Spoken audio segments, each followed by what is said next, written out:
Foldable phones have always had one very obvious problem. No matter how futuristic they look, there's always that line down the middle reminding you the screen literally bends in half. And just when Apple is rumored to finally jump into foldables, Samsung looks like it's saying, yeah, we're done with that. According to new reports, Samsung is working on a display that could seriously reduce crease visibility on the Galaxy Z Fold 8, and the way they're doing it is actually kind of wild. Instead of the usual setup, Samsung display is reportedly using ultra-thin glass, not just on the top of the OLED panel, but on the bottom as well. A dual UTG structure, basically glass sandwiching the display from both sides. The claim is that this alone cuts the crease by around 20% compared to the Galaxy Z Fold 7. And this isn't just theory either. Samsung Display reportedly showed off this new panel at CES 2026, complete with a redesigned laminate structure, better light diffusion, and laser-drilled micro-perforations in the backplate. Those tiny holes might sound insignificant, but they help spread stress more evenly when the phone folds, which is one of the main reasons creases form in the first place.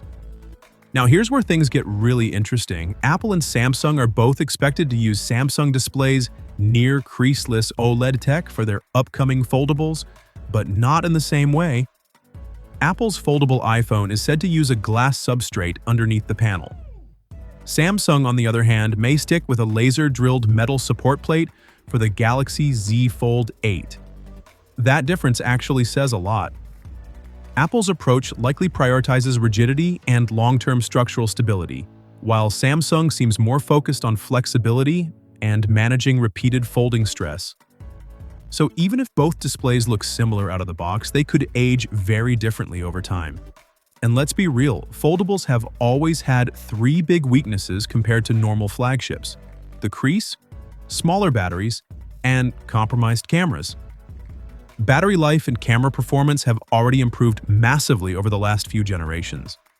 If Samsung really manages to meaningfully reduce crease visibility this year, that removes the final big excuse people have for not taking foldables seriously.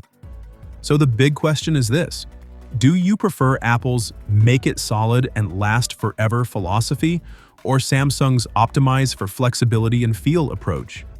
And if both phones end up looking nearly creaseless, does it even matter how they get there? Let me know what you think in the comments. I'm genuinely curious where you stand on this one. Thanks for watching, and I'll catch you in the next video.